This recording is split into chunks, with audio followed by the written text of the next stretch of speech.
আসসালামু আলাইকুম রহমতুল্লাহি ওয়া বারাকাতুহু। সাবাহ আল খায়ের, সকলকে সকালের শুভেচ্ছা। একটি হাদিস খুবই গুরুত্বপূর্ণ বিষয় নিয়ে বর্ণিত।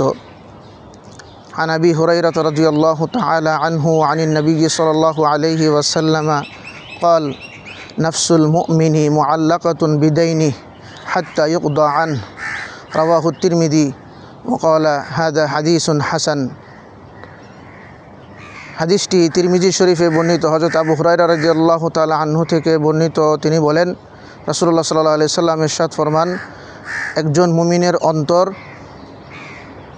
ঝুলন্ত অবস্থায় থাকে জান্নাতে প্রবেশের মুখে, যতক্ষণ পর্যন্ত না তার ঋণগুলো পরিশোধ করা না হয়।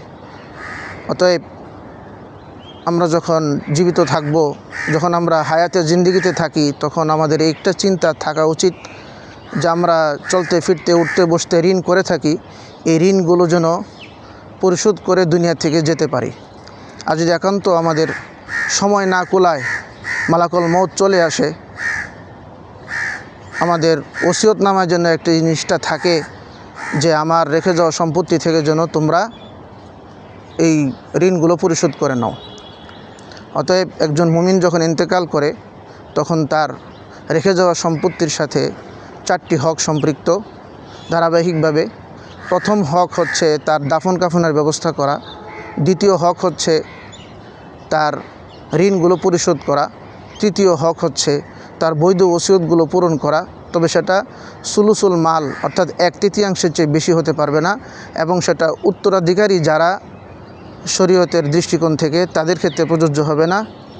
চতুর্থ কাজ হচ্ছে উপরের 3টি কাজ সমাধান হওয়ার পরে যদি কোনো সম্পদ অবশিষ্ট থাকে, এই সম্পত্তিটা তাদের মাঝে কোরআন এবং সুন্নাহ অনুযায়ী বণ্টিত হবে।